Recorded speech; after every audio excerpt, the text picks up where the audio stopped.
Hello? I'm on the flat highway now, and I'm in top gear, which is my fourth. And my RPM is near 2,700, which is getting close to red line. Hello? Okay, so now I'm transferring from a dirt road to pavement. I want to see how it drives. Okay, that's a tight fit. Can our customized military truck drive at highway speeds? That's exactly what I want to find out in this video. This is our military truck. His name is General Giant. It's basically a deuce and a half that's been customized and rebuilt by Boyce Equipment. And it's rolling on 45s. And we got temporary plates on it. We got it registered and insured, but we still don't know how fast it can go for highway driving. So that's exactly what I want to do. A little acceleration test on highway driving and see how it works in the city.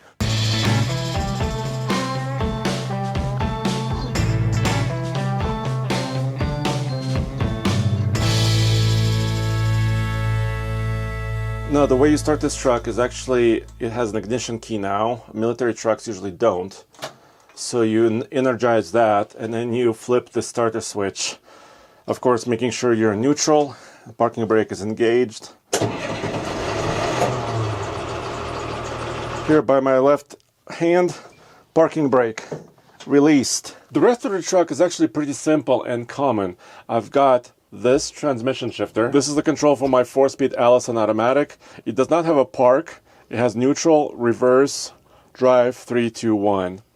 Then I have my 4-wheel drive control here. This truck is equipped with Boyce lockout hubs in the front. I can enable the 4-wheel drive system using this switch. And then to go to 4 low, I have the lever I just showed you. Just push it down for 4 low here.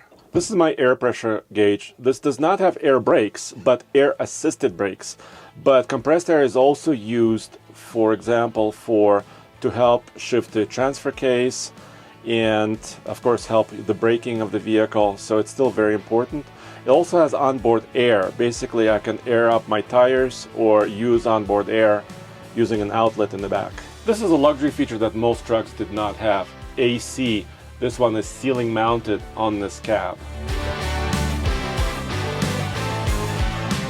Oh, today is a joyous day because we have temporary registration and plates for this truck.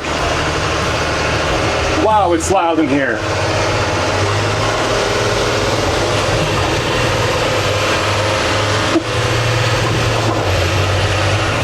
This truck likes to be driven with some purpose. If you're being gentle with the throttle, it won't help. This is basically a 1992 M35 series A3 military deuce and a half. Basically started its life as a 2.5 ton 6x6 truck, and then it was customized and redone a little bit by Boyce Equipment. But the powertrain, the engine, transmission, axles are the same. What's not the same, it's been bobbed and turned into a 4x4 instead of a 6x6. And also, these giant tires were fitted. And that's a key to making this truck a little bit more livable with. Because it's an awesome ranch truck. But what if I need to go into town? I should be able to do it with comfort. Okay, so now I'm transferring from a dirt road to pavement. I want to see how it drives.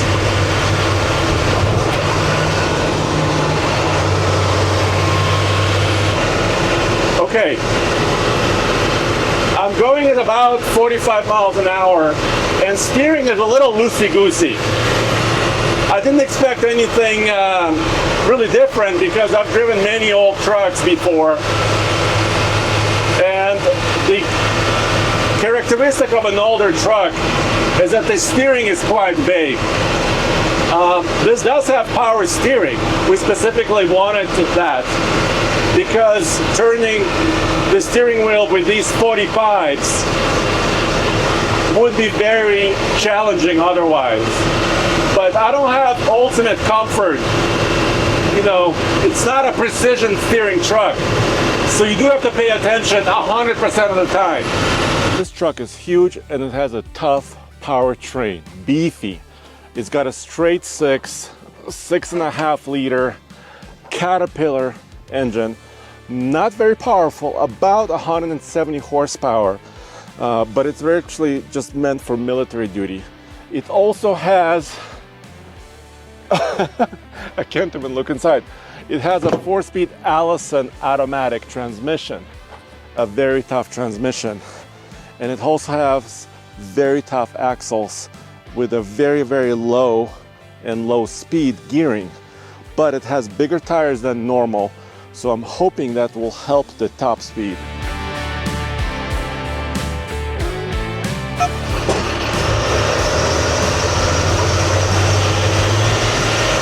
All right, I'm getting onto a major highway, but it's going to be uphill at first. This is my highway test. Let's do this.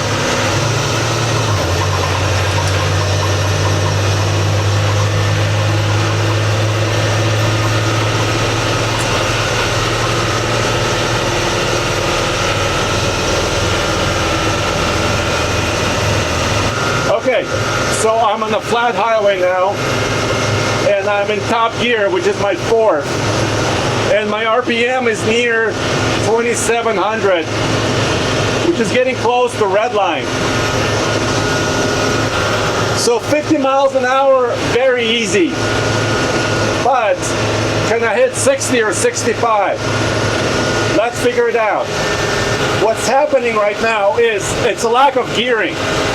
These axles are like 6 point something to 1. Very aggressively geared axles for slow speed crawling. So I gotta tell you, the ride is very comfortable.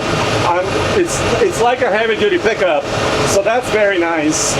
And the tires I didn't even air down. But comfortably speaking, this is my top speed. I'm out of RPM. My RPM limit is about 3,000. And I really don't want to hold this diesel engine at that, really, really high RPM for a very long time. So this is not a cross-country cruiser. This is more of a work truck, ranch truck, flex your muscle truck, car show truck, but it's not, I wouldn't call it a highway road trip truck. One of the most common questions that I get about this truck is it any bigger than a heavy-duty pickup truck? So let's measure how wide it is, because that's one of the things that's important for city driving. And if it's less than 8.5 feet, it'll be about less than a dually truck. So let me get this going. I'm gonna measure outside of the tire. Now this is just around 96 inches, which is actually pretty perfect, which is basically 8 feet, which is very similar to the width tire to tire outside of a dually pickup truck. So that's pretty nice. The next question is about how tall is this truck. It is tall because it's way taller than me, but a couple of height measurements, because the highest point is actually the exhaust pipe here, but it is removable using a bolt here. So I can measure two heights, one to the top of the exhaust and one to the top of the cab. Let's check it out. The height right here is 113 inches, which is 9 feet 5 inches. So about 9.5 feet. The cab measurement is a little bit imprecise because it's rounded at the very top. And this is about 99 inches. So this is just over 8 feet. So that pipe sticks out more than a foot above the cab. So when you're pulling up to low overhangs, well, this will not fit into any garage, city garage that I know of, but at just over 8 feet. But if you're going into a drive-through to get some food, removing the exhaust might actually help you. The tire has a 395 millimeter cross section, which is just over 16 inches, which is pretty massive for any tire on a pickup truck. And it's a 395 85 R20. The wheel is 20 inches by 11 wide. And up here, it's a true 45. I'm impressed. Usually when somebody says, oh, I got 35s or 37s, the actual measurement is actually a little bit smaller. But in this case, it's a true 45. What can I get for you? All right, so test number 1 was highway driving. Test number 2, can I get a drink or dessert at a drive-thru? Let me try. There's a Ford Ranger there in front of me. Oh, that's very cute. So a lot of drive-thrus and a lot of garages will have a height limit. But I think this one, oh, that's hilarious. It says large vehicles not recommended. I think it's mostly because of the turning radius. But this drive-thru doesn't have a height restriction. Oh wow, it's tight.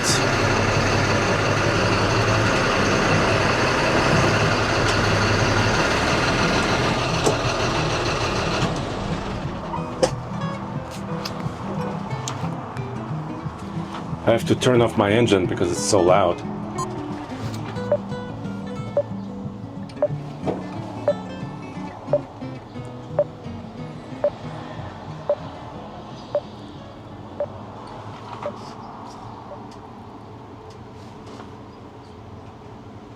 Hello?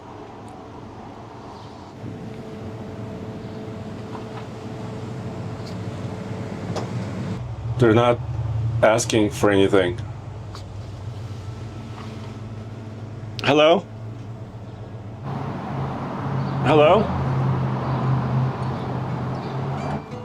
Is there somebody in the window?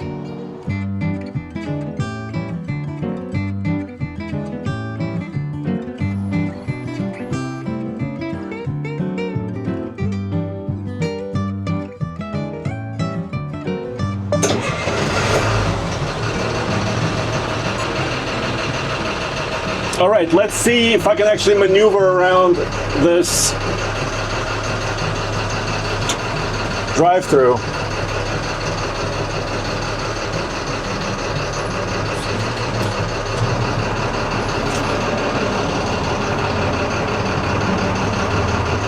Okay, that's a tight fit.